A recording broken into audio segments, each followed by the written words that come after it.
কবুল করছে কিনা দেখি, যদি কবুল না করে আমাকে তো মালিক ছাড় দিবে না।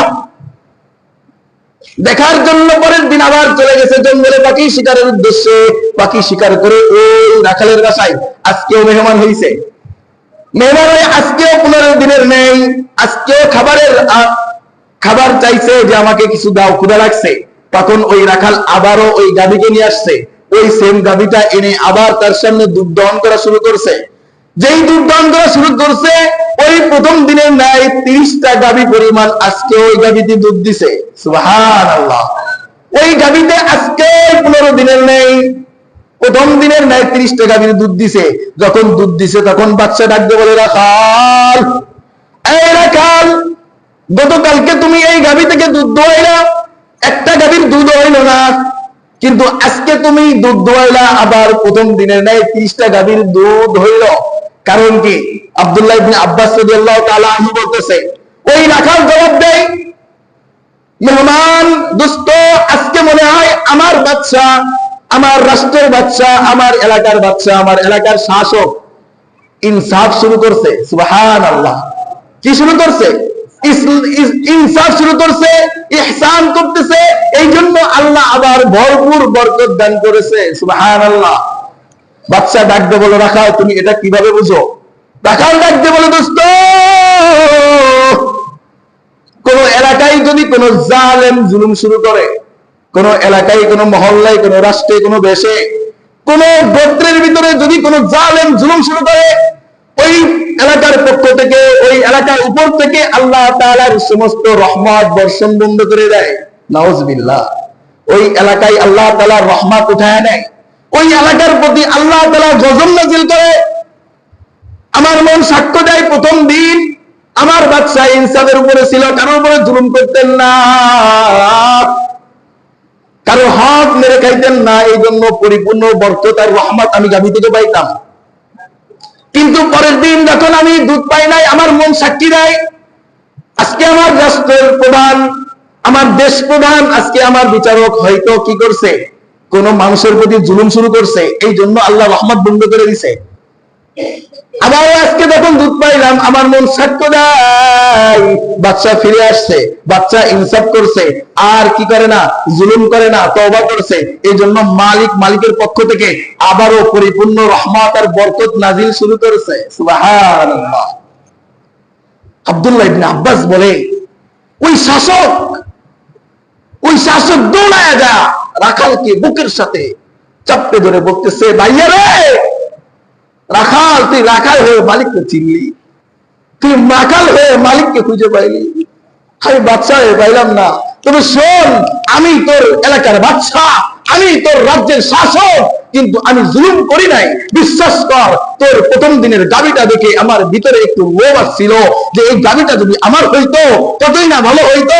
আমি পরের দিন আসছিলাম যে গাভীটা আমার করে নেওয়া যায় কিনা, এই ধান্দাই, কিন্তু আমি প্রকাশ করি নাই। কিন্তু মালিকের লীলা খেলা দেখে আমার চোখ ছাড়া পড়া হয়ে গেছে, আমার ভিতরে ভয় ঢুকে গেছে। আমি জুলুম করি নাই। পরের দিন যে মালিকের কাছে তওবা করে ফিরে আসছি। আর বিশ্বাস কর, আমি তোর রাজ্যের শাসক, আমি জুলুম করি নাই, শুধুমাত্র জুলুমের নিয়ত করছিলাম। এটাই মালিক সচক্ষে আমাকে তার রহমত বন্ধ হয়ে যাওয়ার দৃশ্য দেখায় দিছে। বলেন সুবহানাল্লাহ। শুধু নিয়ত করছিলাম, জুলুম করার কি করছিলাম? আরে ভাই, বানানো কিচ্ছা কাহিনী বলতেছি না। আব্দুল্লাহ ইবনে আব্বাস রাদিয়াল্লাহু তাআলা আনহু থেকে বর্ণিত কিতাবে বাইহাকির ভিতরে, ইমাম বাইহাকি রাহমাতুল্লাহ আলাইহি বলে, শুআবুল ঈমানের ভিতরে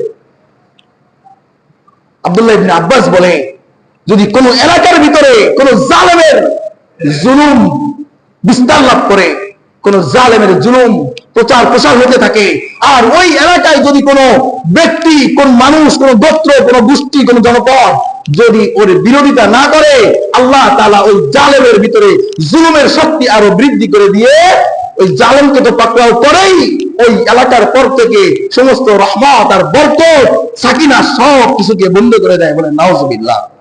এই জন্যই তো দেখেন না, মাহফিলে হুজুররা কয়, মসজিদে হুজুররা কইতেছে, নামাজ করে চিল্লাইতেছে, পর্দা পর্দা করে এত সতর্ক করতেছে, জান্নাত জাহান্নামের বিষয়ে কত কথা বলে, তবু অন্তরে ঢোকে না। কেন দোস্ত? আরে খবর নাও না, এই চারটার কোনটা তোমার মহল্লায় বিস্তার লাভ করতেছে, এই চারটা জুলুমের কোন একটা তোমার মহল্লার ভিতরে বিস্তার লাভ করছে, যা বাধা দেওয়ার মতো কেউ নাই। ঠিক কিনা? চিল্লা এখন। হয়তো জুলুম তোমার সমাজে বিস্তার লাভ করছে, না হয়তো সুদের প্রসারণ তোমার এলাকার ভিতরে বেড়ে গেছে, না হয় তোমার এলাকায় নারীরা বেপরদায় চলে, না হয় তোমার এলাকায় নেশাখোর, গাঁজাখোর, বাবাখোর, ইয়াবাখোর ভরে গেছে। এই জন্য তোমার ভিতরে ইসলামের কথা ঢোকে না।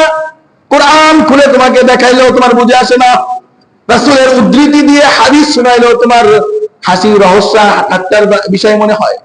কারণ তোমার সমাজে এই চারটার কোনোটা না কোনোটা বিস্তার লাভ করছে। এই জন্য মালিকের পক্ষ থেকে তোমার উপর, তোমার সমাজের উপর, তোমার গোষ্ঠীর উপর, তোমার বংশের উপরে সাকিনা বন্ধ হয়ে গেছে। এই কারণে তোমার ভিতরে ইসলাম ঢোকে না, এই জন্য তোমার ভিতরে হাদিস ঢোকে না, তোমার ভিতরে পরপারের কথা বিশ্বাস করলেও আমল করতে মনে চাই না। ঠিক আছে নি দোস্ত? আব্দুল্লাহ ইবনে আব্বাস বলে, জুলুম যদি প্রচার প্রসার হতে থাকে, আল্লাহ তাআলা ওই জালিমকে ছাড় দেন, ছাড় দিতে থাকেন, আর ওই এলাকার মানুষকে পরীক্ষা করতে থাকেন, দেখি এই জালেমের বিরোধিতা করার কেউ আছে কিনা। যদি না থাকে, তা যখন জালিমের উপরে বিপদ আল্লাহ নামায়, তখন শুধু জালেমকে কবর করে না, বরঞ্চ ওই এলাকা, ওই গোত্র ধরেই আল্লাহ দশায় দেয়, ওই এলাকা ধরেই দশায় দেয়। একজন দুইজন না, এরকম জালেমের জুলুমের শিকার, জালেম যত জালেম পৃথিবীতে আসছে, প্রত্যেকটা জালেমের আল্লাহ তাআলা বিচার দুনিয়াতেই করছেন। কিসে করছেন? আবু লাহাব আল্লাহ রাসূলের প্রতি জুলুম করছিল না? আল্লাহ রাসূল এভাবে যখন কালিমার দাওয়াত দেয়, আবু লাহাব উঠায় হাত জাগায়া আল্লাহ রাসূলকে বলেছিল, তাব্বাত লাকা ইয়া মুহাম্মদ, তোমার ধ্বংস হে মুহাম্মদ, লিহাযা দাওতানা, এই জন্য সকাল সকাল আমাদেরকে এখানে ডেকে আনছো এই ফালতু কথাগুলো শোনার জন্য, বলার জন্য? কে বলছিল? আবু লাহাব বলছিল। আবু লাহাব রাসূলের সঙ্গে বেয়াদবি করছিল, এই জুলুম করছিল, আল্লাহ রাসূলের প্রতি কত অবিচার। আল্লাহ রাসূল সিজদায় পড়ে থাকলে মাথার উপরে কি দিছিল? উটের বুড়ি আল্লাহ রাসূলের মাথার উপরে দিয়ে আসছিল। আহা, এত জুলুম করছে, কি হয়েছে? প্রতিটা জালেমের বিচার আল্লাহ দুনিয়া থেকে মানুষকে কিছু দেখাই নিয়ে গেছে, এবং আখিরাতে তো অপেক্ষা করতেছে। এই আবু লাহাবের পরিণতি শেষ কি হয়েছিল জানেন? অনেকেই জানেন, কিন্তু শিক্ষা গ্রহণ করার মতো উপদেশ আমাদের কাছে নাই।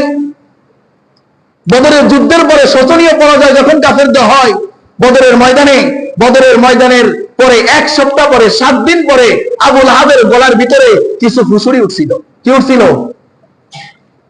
আল্লাহ যখন ধরে তখন অল্প কিছুতেই ধরে, বড় কিছু লাগে না, হামান কামান লাগে না, অল্প কিছুতেই ধরে।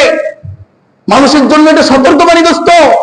আল্লাহ তাআলা বলতেছে, ওয়াকাযালিকা আখযু রাব্বিকা ইযা আখাযাল কুরা ওয়া হিয়া যালিমা। আরে কোন জালেম যদি জুলুম শুরু করে, কোন জনপদ যদি জুলুমের শিকার হয়, যদি তার বিরোধিতা না করা হয়, আমি আল্লাহ ছাড় দিতে থাকি। আর ইন্না আখযাহু আলীমুন শাদীদ, আমি যখন ধরবো আমার ধরা এত কঠিন হবে, প্রত্যেকে নিস্তার হবে না। আবু লাহাবের ঘরের ভিতরে কিছু ফুসুরি হয়েছে। এই ফুসুরি আস্তে আস্তে ফক্স বলি না আমরা, ফক্সের ধারণ, এই সুরত ধারণ করছে। তখন ওই এলাকার মানুষ, ওই জামানার মানুষ বিশ্বাস করতো সোয়াইসের রোগে। কিসের বিশ্বাস করতো? সোয়াইসের ভিতর। কিন্তু ইসলাম তা বলে না, লা তিয়ারাতা ফিল ইসলাম। আরে ইসলামের ভিতরে সোয়াইসের বলতে কিছু নাই। কি নাই? ইসলামের ভিতরে সোয়াইসের বলতে কিছু নাই। একজন থেকে আর একজন হয় না, এটা সম্পূর্ণ ভুল ধারণা।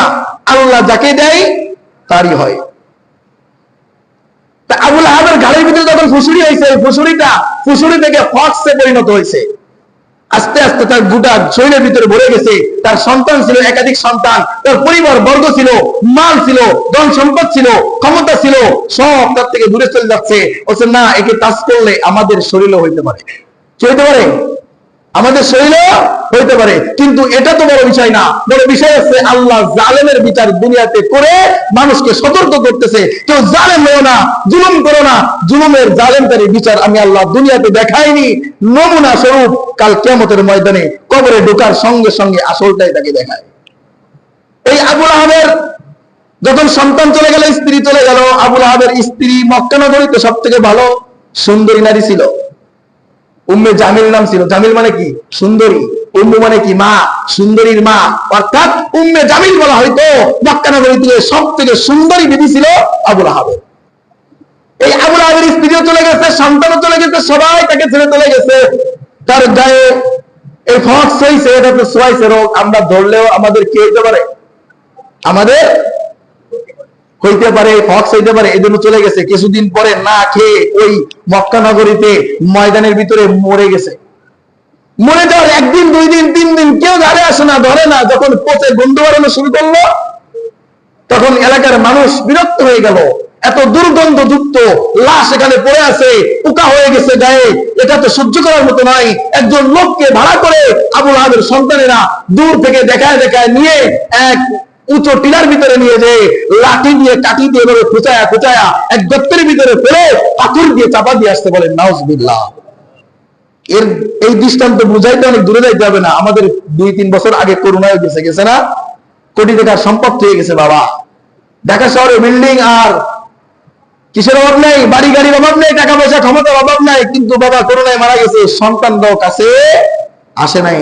তখন মোল্লার মৌলবীকে দরকার হয়েছে, হুজুর আমার বাবা অমুক জায়গায় মরে পড়ে আছে, একটু দয়া করে যদি গোরস্থানে রেখে আসতেন। এই গোরস্থান এমনটা গোরস্থান দোস্ত ঘটছে। এই জন্য জালেম হওয়া যাবে না, জুলুম করা যাবে না। আর যদি কেউ জুলুম করে, সবার ইমানি দায়িত্ব তার জালেমের বিপক্ষে কথা বলা। কি বলা? জালেমের বিপক্ষে কথা বলা, হকের কথা বলিষ্ঠ কণ্ঠে বলা। হকের কথা বলতে যদি জীবন যায়, আল্লাহ রাসূল ওয়াদা দিয়েছে তোর জান্নাতের দায়িত্ব আমি রাসূলের। বলেন সুবহানাল্লাহ। এই জন্য জালেম হওয়া যাবে না। জালেম হলে শুধু জালেমকারী একা পস্তাবে না, পুরো এলাকা মহল্লা সমস্ত সবাই এই জুলুমের নির্যাতনের শিকার হয়ে মালিকের তরফ থেকে রহমত থেকে বঞ্চিত হবে। বলেন নাউজুবিল্লাহ। এই জন্য কেউ জুলুম করবো না ইনশাআল্লাহ। কেউ কারোর প্রতি জুলুম করলে বলিষ্ঠ কণ্ঠে তার প্রতিরোধ করার চেষ্টা করব। আল্লাহ তাআলা আমাদেরকে সবাইকে হক কথা বলিষ্ঠ কণ্ঠে সবার সামনে বলার তৌফিক দান করুক, হক পথে থাকার তৌফিক দান করুক। আমিন। ওয়া আখিরু দাওয়ানা আলহামদুলিল্লাহি রাব্বিল আলামিন। যারা সুন্নাত পড়ানোর চার রাকাত কবলা দেওয়া